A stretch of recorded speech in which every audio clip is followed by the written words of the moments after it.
22শে মে বুধবার রাত 8টায় শামীম জাহেদি আছে রিপোর্টসপিকে জানিয়ে দিচ্ছে শিরোনাম। এমপি আজিম হত্যার তদন্তে নেমেছে কলকাতার সিআইডি। খুনের সাথে বাংলাদেশিরা জড়িত জানালেন স্বরাষ্ট্রমন্ত্রী। ঝিনাইদহে শোকের ছায়া।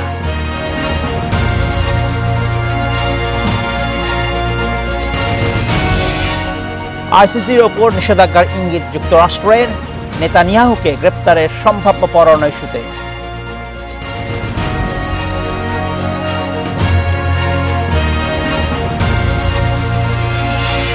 যুক্তরাষ্ট্রের কাছে পরাজয়ের শান্তর অজুহাত মানতে পারছেন না দুর্জয়।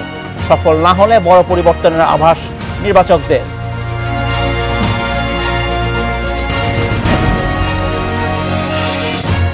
কলকাতায় বাংলাদেশি এমপি আনোয়ারুল আজিম হত্যার তদন্তে দায়িত্ব দেওয়া হচ্ছে সিআইডিকে। দ্রুত তদন্তের মাধ্যমে রহস্য উদ্ঘাটনের আশ্বাস দিয়েছে তারা। এদিকে এমপি আজিমকে খুন করা হয়েছে। এই হত্যাকাণ্ডে বাংলাদেশিরাই জড়িত বলে বলছেন স্বরাষ্ট্রমন্ত্রী। এরই মধ্যে 3 জনকে গ্রেপ্তার করা হয়েছে। আর সংসদ সদস্যের মৃত্যুর খবরে নিজ এলাকায় নেমে এসেছে শোকের ছায়া।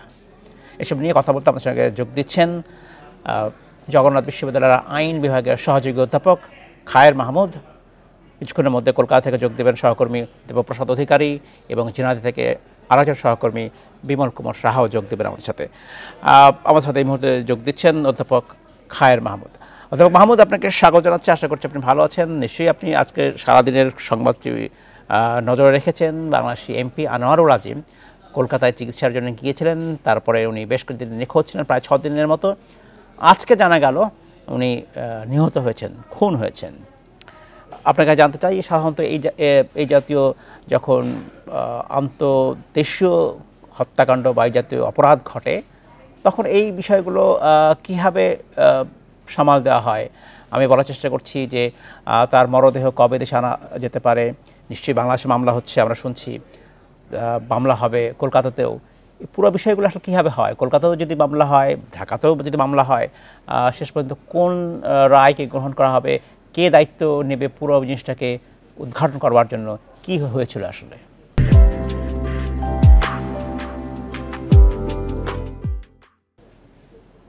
ধন্যবাদ।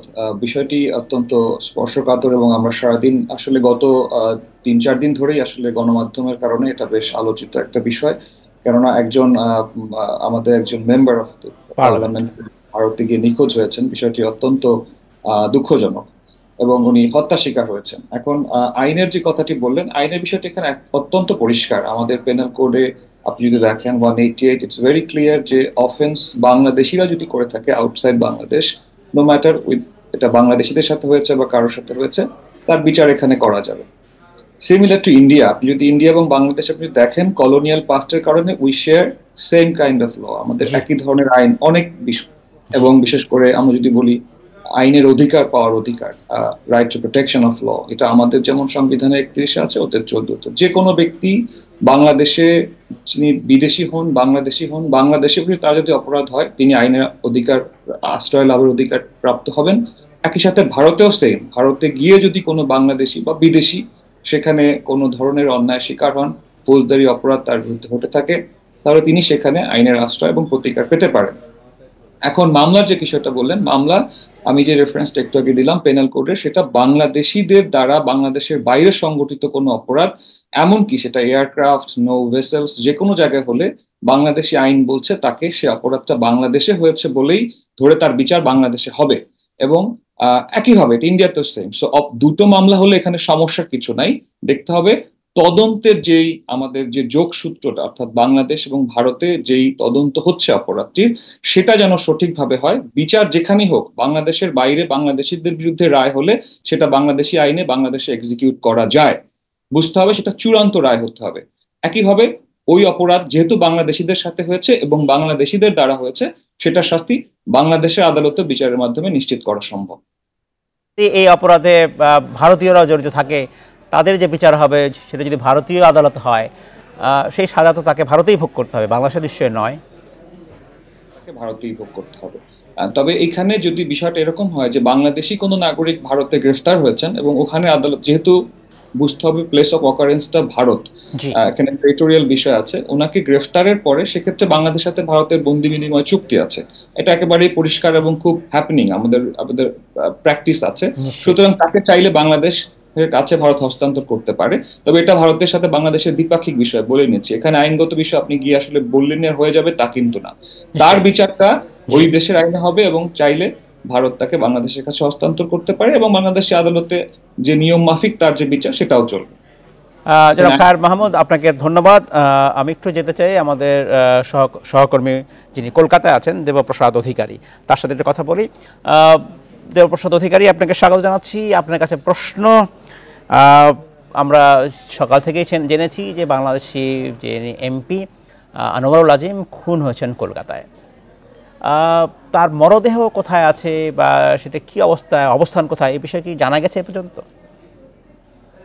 দেখুন, এই এই ঘটনার পরে আমরা পুলিশ সূত্রে প্রথমে যে খবর পেয়েছিলাম, পরবর্তী পর্যায়ে সিআইডি যখন তদন্তভার গ্রহণ করেন এবং সিআইডির আইজি তিনি যেটা আমাদের জানিয়েছেন যে তার মরদেহ নিয়ে এই মুহূর্তে তারা কিছু বলতে রাজি না এবং একদম পরিষ্কার করে জানিয়েছেন, কারণ অ্যাভয়েড করে গেছেন সাংবাদিকদের প্রশ্ন।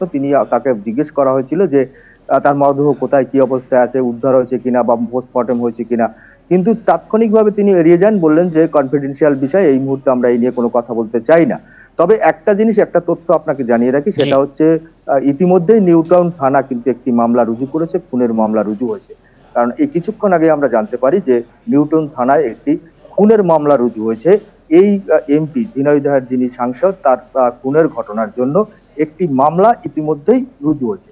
এবং আরো একটি নতুন তথ্য আপনাকে জানিয়ে রাখি, সেই তথ্যটি হচ্ছে এরকম যে একটি নতুন গাড়ি উদ্ধার করেছে সিআইডি এবং সেটি এই মুহূর্তে নিউ টাউন থানায় রয়েছে। কারণ হচ্ছে যে এই ঘটনার সঙ্গে, এই খুনের সঙ্গে জড়িত যে গাড়িটি ব্যবহার করা হয়েছিল, সেই গাড়িটিকে কিন্তু ইতিমধ্যেই একটি গাড়ি পুলিশ আটক করতে সম্ভব হয়েছে এবং সেই গাড়িটি তার থানায় নিয়ে আসা হয়েছে।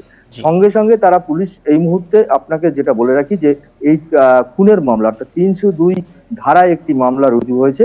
যে খুনের যে মামলা 302 ইন্ডিয়ান পিনাল কোড অনুযায়ী 302 মামলা রুজু হয়েছে এবং এই রুজু হওয়ার পরেই কিন্তু তদন্ত প্রক্রিয়ার যে গতি এগোনো, সেই গতিটা এগোতে খুব সহজ হয় এবং এই জন্যই কিন্তু থানায় একটি মামলা ইতিমধ্যেই রুজু হয়েছে। আমরা ধরে নিতে পারি যে যেহেতু খুনের মামলা হয়েছে ভারতীয় আদালতে, তিনি খুন হয়েছেন, যদিও মরদেহটা আসলে কোথায় আছেন পুলিশ হয়তো তদন্ত স্বার্থে বলছেন না। আরেকটি বিষয় আপনাকে জানতে চাচ্ছি, এ পর্যন্ত যে কজন ব্যক্তি ভারতে গ্রেপ্তার হয়েছে তাদের জাতীয়তা কি জানা গেছে কিনা, তারা কি ভারতীয় নাকি বাংলাদেশি? দেখুন, এখনো পর্যন্ত ভারতে যে কজন আমাদের কাছে পুলিশ যে তথ্য দিচ্ছে, সেই তথ্য হচ্ছে যে দুজন নিরাপত্তা রক্ষী ওই আবাসনে, যে আবাসনে তার দুর্ঘটনাটি ঘটেছে বা খুনের পরে যে আবাসনে তাকে রাখা হয়েছে বা যে আবাসন থেকে তিনি খুন হয়েছেন। কারণ এই তথ্যগুলো এমন ভাবে বলছি এই কারণে, পুলিশও আমাদের তথ্যগুলো এইভাবে দিচ্ছে যে এই খুনের ওই ফ্ল্যাটেই খুন হয়েছে কিনা সেটা কিন্তু পুলিশ পরিষ্কার করে বলছে না, বাইরে কোথাও খুন হচ্ছে কিনা সেটাও কিন্তু পুলিশ পরিষ্কার করে বলছে না, এবং খুন হওয়ার পরে কি ওই ফ্ল্যাটে এনে রাখা হয়েছে সেটাও কিন্তু পুলিশ পরিষ্কার করছে না এখনো। পুলিশ যেটা বলছে, তদন্তের স্বার্থে এখনই এইগুলো ডিসক্লোজ করা যাচ্ছে না এবং একজন ভিআইপি, বাংলাদেশের একজন সাংসদ, তার খুনের ঘটনা ঘটেছে। এই মুহূর্তে যদি সেই তথ্য আমরা প্রকাশ্যে আনি, যারা খুনি বা যারা এর সঙ্গে যুক্ত আছে এই খুনের সঙ্গে, তাদেরকে তারা সতর্ক হয়ে যেতে পারে বা তারা এখান থেকে পালিয়ে যেতে পারে। এবং এইখানে যে দুজনকে গ্রেপ্তার করা বা আরো আটক করা হয়েছিল, সেই দুজন হচ্ছে ওই ফ্ল্যাটের নিরাপত্তা রক্ষী। কারণ ওই ফ্ল্যাটে যখন আনার সাহেব ঢুকেছিলেন তখন তার সঙ্গে কে কে ছিলেন, কারণ সংবাদ মাধ্যম জানেন যে এরকম বিভিন্ন রকম মন্তব্য প্রকাশ্যে এনেছেন, যে সংবাদ মাধ্যমের তার তথ্য কতটা সত্যতা আছে আমরা জানি না, কারণ আমরা প্রতিটা মুহূর্তে পুলিশের সঙ্গে যোগাযোগ রাখছি এবং পুলিশ যে তথ্যটা দিচ্ছে সেই তথ্যই আপনাদের সামনে। আবারও সেই একই ধরনের প্রশ্ন করছি, বলা হচ্ছে যে ওই অ্যাপার্টমেন্ট বিল্ডিং এ যখন উনি ঢুকেছিলেন তার সাথে দুজন সহযোগী বা তিনজন সহযোগী ছিলেন, যাদের মধ্যে একজন নারীও ছিলেন, তাদের পরিচয় কি জানা গেছে বা নিশ্চয়ই পুলিশ এখনো জানায়নি আপনাদের, ব্যাপারটা কি তাই? দেখুন, এখনো পর্যন্ত পুলিশ কিন্তু এরকম তথ্য আমাদের কাছে কিছু দেয়নি যে দুজন যুবক ছিলেন এবং একজন নারী ছিলেন। এটা হয়তো কেউ কোনো সূত্র মারফত পেতে পারেন, কিন্তু পুলিশের যারা উচ্চতর অধিকর্তা তাদের সঙ্গে আমাদের কথা হয়েছে এবং তারা যেটুকু বলছেন আমরা সংবাদ মাধ্যমে সেটা দেখাচ্ছি। অনেক ধন্যবাদ। এই কথাই আসলে এই জন্য প্রশ্ন করছিলাম। বাংলাদেশের পক্ষ থেকে বলা হচ্ছে এই হত্যাকাণ্ডে এখনও পর্যন্ত সন্দেহ করা হচ্ছে, যাদেরকে গ্রেপ্তার করা হচ্ছে তারা সবাই বাংলাদেশি এবং সেটাই মনে করা হচ্ছে। প্রথমে যেতে চাই বিমল কুমার সাহার কাছে। বিমল কুমার সাহা, আপনার কাছে প্রশ্ন আমার সেটি হচ্ছে যে এই হত্যাকাণ্ডের পরে স্বাভাবিকভাবেই এমপির নির্বাচনী এলাকায় শোকের ছায়া নেমে এসেছে। সেখানে নেতাকর্মীরা, পরিবার পরিজনরা কি বলছেন, তারা কি সন্দেহ করছেন এই হত্যাকাণ্ডের পেছনে কি মোটিভ তারা দেখছেন? সংসদ সদস্য আনারুল আজিম আনার 12ই মে দুপুর 1টা দর্শনা সীমান্ত ক্রস করেন, করে উনি ভারতের গেটেতে যান। দর্শনা গেটে থেকে কলকাতা যেতে ট্রেনে ঘন্টা 2 সময় লাগে। তাতে উনি ওই দিন 4:30টার দিকে কলকাতা পৌঁছে গেছেন। তারপরে ওনার বন্ধুর বাড়ি বিমল কুমার সাহা, আমরা এটা জানি, শুনেছি ইতিমধ্যে। আমি আসলে জানার চেষ্টা করছিলাম তার নির্বাচনী এলাকায় তারা যার বন্ধু বান্ধব, যারা সহকর্মী আছেন, পরিবারের পক্ষ থেকে কি সন্দেহ করা হচ্ছে সেটাই জানতে চাই। তার এই মৃত্যুর খবরে আওয়ামী লীগের ভিতরে, অর্থাৎ তার নির্বাচনী এলাকায় আওয়ামী লীগের নেতাকর্মীরা বিমর্ষ হয়েছে, উৎকণ্ঠিত হয়েছে এবং তারা এই হত্যাকাণ্ডের বিচার দাবি করছে এবং তারা হতাশা ব্যক্ত করছে যে এইরকম একটা লোক যে এলাকার উন্নয়নের সাথে যুক্ত ছিল, রাস্তাঘাট উন্নয়ন করেছে, স্কুল কলেজের উন্নয়ন করেছে এবং তিনি অত্যন্ত একজন সাহসী মানুষ ছিলেন। ঠিক আছে, কিন্তু এই হত্যাকাণ্ডের পেছনে মোটিভ কি তারা জানতে পেরে, তারা বলছে কিনা যে কেন এমন একজন ব্যক্তিকে খুন করা হলো, কি কারণ থাকতে পারে? প্রাথমিকভাবে কিছু বলছেন কিনা বা স্থানীয় প্রশাসন কিছু জানিয়েছে কিনা আপনাদেরকে? এখন তারা বলছে যে তারা এ পর্যন্ত একেবারেই শুধু হত্যা হয়েছে মিডিয়া থেকে এইটুকু তারা জানছে। আজকে সারাদিনে মিডিয়াতে এই খবর প্রচার হচ্ছে এবং তারা নেতা কর্মীরা টেলিভিশনের সামনে জড়ো হচ্ছে, কোনো সময় তার বাসার সামনে জড়ো হচ্ছে, কোনো সময় আওয়ামী লীগ অফিসে জড়ো হচ্ছে এবং তারা বলছে তারা এই হত্যাকাণ্ডের বিচার চাই।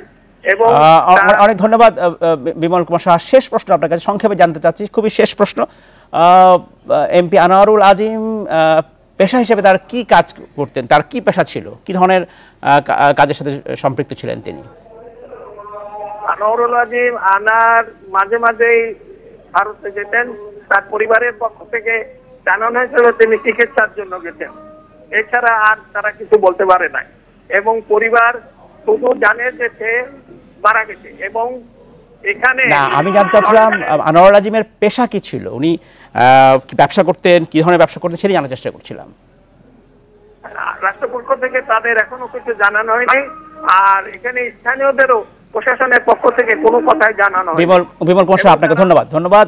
আমি যেতে চাই খয়ার মাহমুদের কাছে। খয়ার মাহমুদ, আপনার কাছে প্রশ্ন। সাধারণত যেটা হয়, একজন সাংসদ যখন দেশের বাইরে যান, এটা নিশ্চয়ই ব্যক্তিগত কাজে গেছেন, যে দেশে বিদেশে যখন ভ্রমণে যান সেই দেশের কর্তৃপক্ষকে তারা এটা কি বলে যান কিনা, বা দেশেও যখন তারা দেশের বাইরে যান তাদের সহকর্মীদের কাছে, আমি বলছি সংসদে, জানিয়ে যাবার কোনো রেওয়াজ আছে কিনা?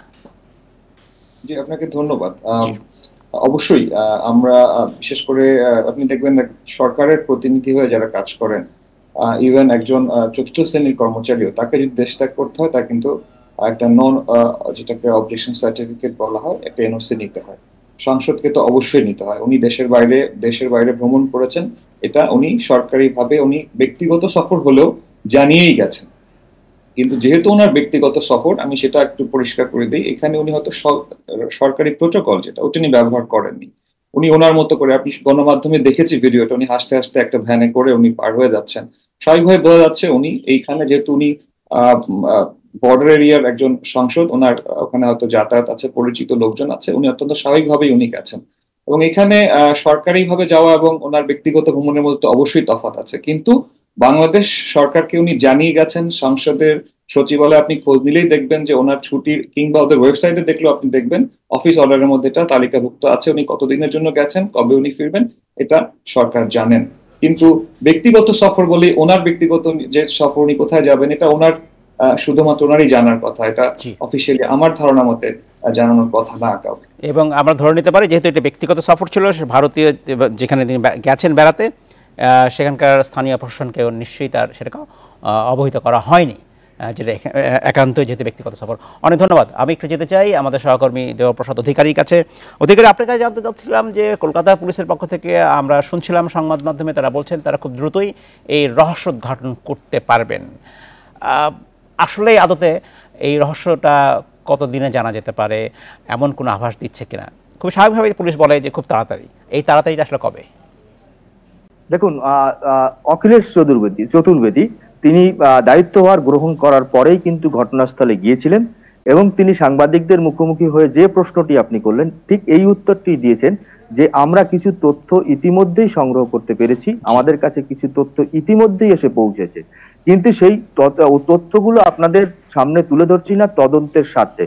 তারপরেই তিনি যে মন্তব্য করেছেন যে এই তদন্ত আমরা দ্রুত সম্পন্ন করতে চাইছি, অর্থাৎ এই কারণে তিনি এই মন্তব্যটি করেছেন, যেটা মানে যেটা বিশ্লেষণ করলে দেখা যায় যে তিনি একজন ভিআইপি বাংলাদেশ থেকে এসছেন, এখানে এসে তিনি খুন হলেন এবং সেই খুনের মোটিভ কি তারা তাদের কাছে এখনই বলছে যে আমাদের কাছে কিছু তথ্য এসে পৌঁছে গেছে, তার মানে মোটিভটা তাদের কাছে পরিষ্কার। তো সেই কারণেই বলছে যে খুব দ্রুত। এখন এই খুব দ্রুত বলতে সেটা অনেক সময় পুলিশ শুধুমাত্র কথার স্বার্থে বলে থাকেন, কিন্তু আমরা যতদূর জানি যে সিআইডি এমন একটি দায়িত্বশীল অর্গানাইজেশন, যে অর্গানাইজেশন দায়িত্ব নিয়ে যদি কাজ করেন তাহলে এটা 1 থেকে 3 মাসের মধ্যে এই ইনভেস্টিগেশনের কনক্লুশন করতে পারেন। অনেক অনেক ধন্যবাদ। আমরা সেটাই আশা করি। দেবপ্রসাদ অধিকারী, আমাকে শেষ করতে হচ্ছে, সময় স্বল্পতার অসংখ্য ধন্যবাদ আপনাকে। খয়ার মাহমুদ, আপনাকে অসংখ্য ধন্যবাদ, আমাদেরকে শেষ করতে হচ্ছে। আন্তর্জাতিক অপরাধ আদালত আইসিসির বিরুদ্ধে নিষেধাজ্ঞার ইঙ্গিত দিয়েছেন মার্কিন পররাষ্ট্রমন্ত্রী অ্যান্টনি ব্লিংকেন। ইসরায়েলি প্রধানমন্ত্রীকে গ্রেপ্তারের সম্ভাব্য পরোয়ানা ইস্যুতে এই ইঙ্গিত দেন তিনি। এদিকে যুদ্ধ অপরাধের দায়ে আইসিসির পরোয়ানা জারি হলে ইউরোপের প্রথম দেশ হিসেবে নেতানিয়াহুকে গ্রেপ্তারের ঘোষণা দিয়েছে নরওয়ে। এসব আলোচনা করতে আমার সঙ্গে যোগ দিচ্ছেন সাবেক কূটনীতিক মুন্সি ফয়েজ আহমেদ। জনাব আহমেদ, আপনাকে স্বাগত জানাচ্ছি, আশা করছি আপনি ভালো আছেন। যে যুক্তরাষ্ট্র দেশে দেশে গণতন্ত্র, মানবাধিকার, স্বচ্ছতা নিয়ে ফেরি করে বেড়ায়, সে দেশ যখন আইসিসির এই বিষয়ে হুমকি দিচ্ছে, তখন কি যুক্তরাষ্ট্রের এই নীতির বিষয়ে দ্বৈত নীতির বহিঃপ্রকাশ কিনা? আর যে বিষয়টা আপনাকে জানতে চাই যে আইসিসির এই ব্যাপারে যুক্তরাষ্ট্র আসলে নিষেধাজ্ঞা দেওয়ার ক্ষেত্রে তার আইনি বৈধতা রয়েছে কিনা? এটা তো নতুন কথা নয় যে যুক্তরাষ্ট্র যেভাবে একই মুখ দিয়ে দুই রকমের কথাবার্তা বলে, বিভিন্ন মানদণ্ডের কোনো নিশ্চয়তা নাই, বিভিন্ন মানদণ্ডে বিভিন্ন দেশকে বিচার করে, এটা তো নতুন কথা নয়। এবং আইসিসির বিরুদ্ধে তাদের বিষোদ্গার এটা প্রথম নয়। আইসিসি যখন তাদের পছন্দ মতন কোনো কাজ করে, যখন তারা পুতিনের বিরুদ্ধে ইয়ে করতে চায়, রাশিয়ার প্রেসিডেন্ট পুতিনের বিরুদ্ধে যখন তারা গ্রেপ্তারি পরোয়ানা জারি করতে, তখন মার্কিন যুক্তরাষ্ট্র হাততালি দেয় এবং নৃত্য করে। আর এখন যখন তাদের একেবারে ঘনিষ্ঠ বন্ধু, পৃথিবীর সবচেয়ে বড় মানবাধিকার লঙ্ঘনকারী দেশ সেই ইসরায়েলকে, যারা গণহত্যা চালিয়ে যাচ্ছে, এখন সেই গণহত্যাকে সমর্থন দিচ্ছে পিছন থেকে, তাদেরকে সব রকমের সাহায্য জুগিয়ে চলছে, সেই মার্কিন যুক্তরাষ্ট্র এই কথা বলবে, এটাতে খুব আশ্চর্য হচ্ছি না। যদিও এটাতে তার যে দ্বিচারিতা, দ্বিমুখিতা, সেটা বারবার প্রমাণ হয়ে যাচ্ছে। তারা যে বক্তব্য দিয়েছে সেখানে একটা কথা তারা বলছে একরোখা সিদ্ধান্ত। তাদের যে একচোখা দৃষ্টি সেটা তারা দেখতে পাচ্ছে না, নিজেদের যে একচোখা দৃষ্টিভঙ্গি, তাদের যে দ্বিমুখিতা, সেটা সারা পৃথিবী দেখছে, শুধু তারা নিজেরা দেখছে না। এটা তো তারা নিজেরা যখন সারা পৃথিবী মিলে পৃথিবীতে ন্যায় বিচার ইত্যাদি প্রতিষ্ঠা করার জন্য, মানুষের মানবাধিকার প্রতিষ্ঠার জন্য আইসিসি নামক প্রতিষ্ঠানটি তৈরি করলো, মার্কিন যুক্তরাষ্ট্র সেটাতে যুক্ত হলো না। মার্কিন যুক্তরাষ্ট্র এবং তার মতো আর কয়েকটি দেশ, এর মধ্যে ইসরায়েলও রয়েছে। আমি এই প্রশ্নটা আপনার কাছে করতে চাই, যদি ইসরায়েলের বিরুদ্ধে এই অভিযোগ আনে আইসিসি, যেহেতু এই রোম স্ট্যাটিউটে ইসরায়েল, যুক্তরাষ্ট্র সহ বেশ কিছু দেশ অংশ নেয়নি, স্বাক্ষর করেনি, সেই সব দেশের অপরাধ কি আইসিসি তার আমলে নিতে পারে কিনা জানার চেষ্টা করছি আপনার কাছে। নিশ্চয়ই পারে। আচ্ছা, এটা হলো ওই দেশগুলোর বিরুদ্ধে তো না, এটা বিশেষ বিশেষ ব্যক্তির বিরুদ্ধে যারা মানবাধিকার লঙ্ঘন করছে, যারা গণহত্যায় যুক্ত আছে, যারা যুদ্ধ অপরাধ, যুদ্ধাপরাধের সাথে যুক্ত আছে, মানবাধিকার বিরোধী অপরাধ, তাদের বিচার অবশ্যই করতে পারে, এবং সেটা তো বারবার করছে। মানে বিভিন্ন জনের বিরুদ্ধে যখন করে, অন্য আফ্রিকার কোনো দেশের কোনো নেতার বিরুদ্ধে যখন করে, তখন মার্কিন যুক্তরাষ্ট্র খুব খুশি। কিন্তু নিজেদের তাদের সৈন্যদের বিরুদ্ধে যখন যুদ্ধাপরাধের আনা হয়, তারা বলে যে না, আমরা যেমন আফগানিস্তানে মার্কিন সেনাদের বিরুদ্ধে এরকম অভিযোগ এসেছিল, শেষ পর্যন্ত তার পরিণতি কি হয়েছিল? এগুলো আমরা সবাই জানি। তো তারা হচ্ছে আইনের ঊর্ধ্বে, তারা আইনের শাসনের কথা বলে, কিন্তু তারা নিজেদেরকে আইনের ঊর্ধ্বে মনে করে। তো এইটা তো খুব, যেহেতু তাদের গায়ে শক্তি আছে, তাদের ডলার নিয়ে আমরা সবাই চলি, সুতরাং তারা যা খুশি তাই করতে পারে। কিন্তু মানুষ তো দেখছে, মানুষের বিবেক আছে, তাদের বিবেক না থাকতে পারে ওই দেশের। আমি এই জায়গাটাই আসতে চাই জনাব মুন্সি ফয়েজ আহমেদ, আপনি যেটা বলছেন মানুষ দেখছে, মানুষ বিবেক আছে। একটা সময় মার্কিন যুক্তরাষ্ট্রের নেতৃত্বে যখন পশ্চিমা বিশ্বে একজোট ছিল, সেইটার ঘাটতি এখন দেখেন কিনা? এই অর্থেই বলছে, আজকেই বলছিলাম, আজকের খবর হচ্ছে নরওয়ে বলছে তারা যে যদি এই গ্রেপ্তারি পরোয়ানা জারি হয়, তারা গ্রেপ্তারের প্রস্তুত রয়েছে। এছাড়া আইসিসিতে আইনজীবীর যে আবেদন, সেখানে সমর্থন জানিয়েছে ফ্রান্স, বেলজিয়াম, স্লোভেনিয়া। তার মানে মার্কিন যুক্তরাষ্ট্রের যে একচ্ছত্র আধিপত্য, সেটা আস্তে আস্তে ভেঙে পড়ছে। ইতিমধ্যেই নরওয়ে, আয়ারল্যান্ড এবং স্পেন কি বলে, প্যালেস্টাইনকে স্বাধীন রাষ্ট্র হিসেবে স্বীকৃতি দিয়েছে। এটাও আমাদের খেয়াল রাখতে হবে। সুতরাং পরিবর্তন তো হচ্ছে, আপনি যে প্রশ্নটা করলেন। কিন্তু একটা কথা কখনোই, এই যে মার্কিন যুক্তরাষ্ট্র আমরা মনে করি যে পুরো পশ্চিমা বিশ্ব তার সাথে একেবারে একাট্টা হয়েছিল, তা কিন্তু কখনোই নয়। মার্কিন যুক্তরাষ্ট্র বিভিন্নভাবে তাদেরকে প্রেশারাইজ করে, তাদেরকে চাপের মুখে বিভিন্ন সময় বিভিন্ন সিদ্ধান্ত মানতে বাধ্য করে। কিন্তু যখনই সুযোগ আসে, যখন এটা মাত্রাতিরিক্ত হয়ে যায়, তখন পশ্চিমা বিভিন্ন দেশ কিন্তু বারবার এই মার্কিন যুক্তরাষ্ট্রের এই দ্বিচারিতার বিরুদ্ধে দাঁড়িয়েছে। এটা নতুন নয়, কিন্তু তারপরেও তারা তাদের উপরে যে ন্যাটো ইত্যাদি দিয়ে তারা যেভাবে আষ্টে পৃষ্ঠে বেঁধে রেখেছে ইউরোপকে, সেখান থেকে বেরিয়ে আসা খুব সোজা নয়। কিন্তু তারপরেও আমরা দেখি মাঝে মাঝে তারা তাদের বিবেকের কথা শোনে। ন্যাটো নিয়ে আপনি বলছিলেন, ন্যাটো নিয়ে আরেকটা প্রশ্ন করতে চাই আপনাকে। ইউরোপের অনেক দেশই কি এখন ন্যাটোর প্রতি পূর্ণ আস্থা রাখতে পারে কিনা, তাদের নিরাপত্তার জন্য ন্যাটো যথেষ্ট? এই ধারণা থেকে কি এখন ইউরোপের অনেক দেশ সরে আসলো কিনা? তারা কি নিজেদের নিরাপত্তা নিয়ে চিন্তিত কিনা? ন্যাটোর সদস্য হলে কিছু সুবিধা তো পাওয়া যায়, বিশেষ করে যে একটা অনেকের মাথায়, ইউরোপের অনেকের মাথায় যে সোভিয়েত ভীতি ছিল, এখন রাশিয়া ভীতি, সেটা এখনো তো আছে, সেটা তো চলে যায় না। সুতরাং তারা মনে করে যে ন্যাটোতে যোগ দিলে সেখানে তারা একটা ইয়ে পাচ্ছে। কিন্তু তার মানে ন্যাটোকে পুরোপুরি তারা, ন্যাটো যা যা করে সবকিছুতে তারা সমর্থন করে, এটাও আমি বিশ্বাস করি না। আমি মনে করি যে ন্যাটো আস্তে আস্তে কিন্তু দুর্বল হয়ে উঠছে। একটু খালি আমরা কিছু দূর, বেশি দূর যেতে হয় না। কিছুদিন আগে যখন ডোনাল্ড ট্রাম্প প্রেসিডেন্ট ছিলেন মার্কিন যুক্তরাষ্ট্রের, তখন কিন্তু তিনি নিজেই ন্যাটোকে ছোট করে দেখার চেষ্টা করেছিলেন, বা ন্যাটোর ব্যাপারে বলতে মার্কিন যুক্তরাষ্ট্রের যে দায় দায়িত্ব সেটা কমিয়ে ফেলতে চাচ্ছিলেন। জনাব আহমেদ, ধন্যবাদ। আর শেষ প্রশ্ন করতে চাই, সময় একদম কম। মার্কিন যুক্তরাষ্ট্র কোন যুক্তি দেখিয়ে, আমি যদি বলি রোম সংবিধি বা রোম স্ট্যাটিউটে স্বাক্ষর করেনি? তাদের কি যুক্তি ছিল? যুক্তির চেয়ে বড় কথা হলো যে ইচ্ছা করলে যে কেউ না স্বাক্ষর করতে পারে, সেই স্বাধীনতা তো আমাদের আছে, তাদেরও আছে।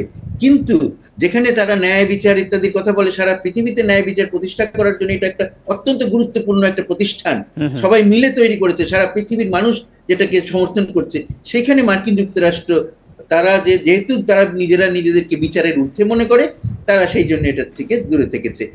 কিন্তু তখন যখন এই প্রতিষ্ঠান তাদের পছন্দ মতন কাজ করে, তখন তারা খুব খুশি। যখন তাদের পছন্দ মতন হয় না, কিন্তু আইন অনুযায়ী হয়, তখন তারা খুশি না। অসংখ্য ধন্যবাদ জনাব মুন্সি ফয়েজ আহমেদ, আমাদেরকে আপনার মূল্যবান সময় দেওয়ার জন্য। যুক্তরাষ্ট্রের কাছে পরাজয়ের পর দেশের মাঠের উইকেটের সমালোচনা করায় হতাশ ও চরম ক্ষুব্ধ প্রথম টেস্ট অধিনায়ক নাঈমুর রহমান দুর্জয়। অন্যদিকে দ্রুত ভুল শোধরানোর পরামর্শ প্রধান নির্বাচকের, তা না পারলে বড় পরিবর্তনের আনা হবে বলেও জানিয়েছেন গাজী আশরাফ হোসেন লিপু। এসব নিয়ে কথা বলতে আমাদের সঙ্গে যোগ দিচ্ছেন জাতীয় ক্রিকেট দলের সাবেক অধিনায়ক খালেদ মাসুদ পাইলট। পাইলট, আপনাকে স্বাগত জানাচ্ছি, আশা করছি আপনি ভালো আছেন। যুক্তরাষ্ট্রের কাছে বাংলাদেশের যে পরাজয়, সেটা কীভাবে দেখেন? শান্ত বলছেন দেশের মাঠের উইকেট এর একটা বড় কারণ, যুক্তরাষ্ট্রের উইকেট আলাদা, এটি হয়তো বলার চেষ্টা করছেন। আপনার মূল্যায়ন কি? একটা তো পার্থক্য আছেই, টাইমের একটা পার্থক্য আছে, দিন রাতের পার্থক্য আছে। বাট পেশাদারিত্বের দিক থেকে এই কথাগুলো আসলে বললে খুব একটা মানায় না, বিকজ আপনি যখন প্রফেশনাল তখন কিন্তু আপনাকে প্রফেশনাল চিন্তা করতে হবে এবং ওইভাবে চিন্তা করতে হবে। আর এখন আমার মনে হয় যে জার্নি গুলো অনেক ফ্লেক্সিবল। আপনি যখন ভালো ফ্লাইটে যাবেন, আপনি সারাদিন সারা রাত ঘুমাতে ফ্লাই করবেন, হ্যাঁ আপনার হয়তো 24 আওয়ার্স বা 2 দিন হয়তো প্রবলেম হতে পারে। জি, হার জিত আছে, জয় পরাজয় তো থাকবেই। আপনি হয়তো ছোট টিমের কাছে হেরেছেন, আমেরিকা সমালোচনা হবে, বাট মানে আপনার অ্যাপ্রোচ কিভাবে খেলছেন, কিভাবে জিতছেন বা হারছেন। রিসেন্টলি যদি আপনি পারফরমেন্স দেখেন জিম্বাবুয়ের সাথেও কিন্তু আমরা ভালো খেলিনি। আপনি যদি দেখেন ইন্ডিভিজুয়াল পারফরমেন্স কোথায় আমাদের ব্যাটিং, তো সেই সব জায়গাগুলোকে আপনি বুঝতে হবে। আপনার পুরো গ্রাফটাই কিন্তু আমরা নিচের দিকে। আমেরিকার সাথে হারছি, ব্যাটসম্যানরা ভালো কিছু করে নাই, এবং স্বাভাবিকই জিম্বাবুয়ের সাথে যেটা করেছে সেটাই কিন্তু অনেক ঘটনা করেছে। তো সবকিছু মিলে আমি বলবো যে আমরা ভালো করি নাই, বাট আমাদেরকে যদি ওয়ার্ল্ড কাপে ভালো কিছু করতে হয় তাহলে কিন্তু এই ধরনের ছোট ছোট ম্যাচগুলোকে হারলে হবে না, কনফিডেন্স কিন্তু লুজ করবে। প্লেয়াররা যেমন ব্যাটসম্যানরা যেমন লুজ করছে, ঠিক আমার পুরো টিমটাই কিন্তু কনফিডেন্স বা ফেথটা হারিয়ে ফেলবে টিমের উপরে। গাজী আশরাফ হোসেন লিপু বলছেন ভুল শুধরাতে হবে, যদি ভুল শুধরানো না যায় বড় পরিবর্তনের কথা বলছেন। এটি আসলে আদৌ সম্ভব কিনা? এখন দল তো ঘোষণা হয়েই গেছে। দেখেন, সিলেক্টর তো হয়তো বলবেন নতুন সিলেক্টর গাজী আশরাফ লিপু ভাই, তো অবশ্যই আমি বলবো যে খুবই ট্যাকটিক্যাল একজন মানুষ, খুব মেধা সম্পন্ন একজন মানুষ, কিন্তু ওনার হাতে কিন্তু খুব বেশি মানে আর্মস নাই। আমি বলবো যে খুব বেশি সংখ্যক খেলোয়াড় আসলে নাই। যেমনটা আপনি যদি দেখেন ইন্ডিয়াতে যে আইপিএল খেলা হচ্ছে রিসেন্টলি, কত প্লেয়ার আছে যারা হয়তো 15 জনের স্কোরের সুযোগ পাবে না, আরো 15 জন আছে যারা মানে বলবো যে ওয়ার্ল্ড কাপ স্কোরে নক করার জন্য মানে 0.1 এর জন্য হয়তো অনেকে বাদ পড়ে যাবে। আমরা যেমন এই যে 100 মিটার স্প্রিন্ট দেখি না, সেকেন্ড থার্ড ফোর্থ হয়তো 0.1 এর জন্য হয়তো বাদ পড়ে যায়। তো ঠিক ওইরকম একটা হাড্ডাহাড্ডি কম্পিটিশন আছে অন্য ভালো দলগুলোতে। বাংলাদেশের যে কম্পিটিশন আছে এখানে 17 জন থেকে আপনি 15 জন বাঁচবেন, খুব বেশি কিন্তু আপনার ছিল না অপশন যে না 25 জন বা 30 জনের মধ্যে থেকে আপনি 15 জন বাঁচবেন। তো আপনি যদি এই ধরনের প্লেয়ারগুলোকে যদি নাও নেন, আপনি যদি চিন্তা থাকে যে না আমি এখান থেকে 5টা প্লেয়ারকে বের করে নতুন 5টা নিব, সেই অপশনটা আসলে আমাদের তৈরি করা হয়নি বা কখনোই ছিল না। এবং এইগুলোই আমাদের সবচেয়ে বড় প্রবলেম তৈরি হয়েছে। মানে একটা বিকল্প যে আরেকটা বিকল্প, 3টা বিকল্প থাকবে, সেই অপশনটা খুবই কম। যুক্তরাষ্ট্রের খেলোয়াড় হারমিত সিং বলছেন সম্ভবত তিনি মনে করছেন বাংলাদেশ যুক্তরাষ্ট্রকে হালকাভাবে নিয়েছে, তেমনটা আপনার মনে হয়েছে কিনা? কারণ আরেকটি কথা বলছিলেন হারমিত সিং যে তারা মনে করছিলেন যে মুস্তাফিজ বাতাসের বিপরীতে বোলিং করবেন, কিন্তু ওকে দেখেছি বাতাসের দিক থেকে বোলিং করতে। এই যে বোলিং করার একটা প্রান্ত কোন প্রান্ত থেকে করবেন, সেই কৌশলগুলো কি ঠিক ছিল? আপনার কি মনে হয়? না দেখেন, আপনি ওয়ার্ল্ড কাপের আগে তো আপনি কিছু ইম্প্রোভাইজ করতেই পারবেন বা পারেন, বিকজ ইম্প্রোভাইজ করার জন্য আর ডিফিকাল্ট টাইম গুলোকে পাস করার জন্য বোলার জন্য খুবই নিজেকে শুধরে নিতে পারে, বেস্ট হার্ড টাইমটা যেন পাস করে এগেইনস্ট আমেরিকা, বিকজ হচ্ছে যে ওয়ার্ল্ড কাপের আগে যেন এইসব ইয়াগুলো করতে পারে। তবে আমার মনে হয় যে দেখেন, তার চেয়ে বরঞ্চ ইম্পর্টেন্ট হচ্ছে যে আপনি নিজের কনফিডেন্সটা বিল্ড আপ করা। আপনি কিন্তু যদি বোলিং এ মার খেয়ে যান অতিরিক্ত, ব্যাটিং এ যদি ব্যাটসম্যানরা রান না করে, দিন শেষে কিন্তু আপনি নিজের ফেথটা হারিয়েছেন। আমাদের ম্যাক্সিমাম প্লেয়ার একটা যদি আপনি যদি দেখেন, জি আমার কাছে মনে হয় যে আমাকে শুনতে পাচ্ছেন? আমি শুনতে পাচ্ছি, পাইলট শুনতে পাচ্ছি। যদি দেখেন যে আমাদের ব্যাটসম্যানদের ম্যাক্সিমাম তৌহিদ হৃদয় ছাড়া বা মাহমুদুল্লাহ ছাড়া কেউ কিন্তু ফর্মে নাই। ক্রিকেটের ভাষা যদি বলা হয় ম্যাক্সিমামই ধারাবাহিকতা নাই। তো সেইখানে আপনি ইম্প্রোভাইজ করতে তো দূরের কথা, আপনি তো আগে নিজের ঘর গুছাতে হবে।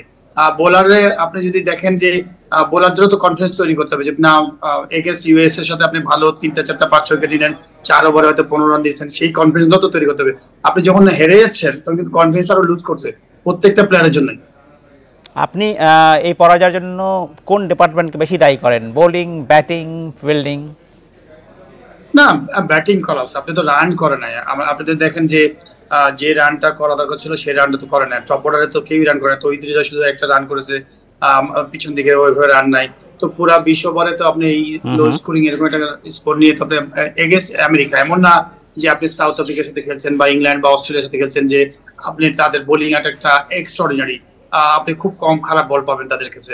কিন্তু যে টিমের সাথে খেলছেন তারা কি ম্যাচিউর, তারা ইন্টারন্যাশনাল লেভেলের সেই এক্সপেরিয়েন্স আছে কিনা, সেই টিমের সাথে যদি আপনি 200 মতো রান না করেন টি20, তাহলে কার সাথে করবেন?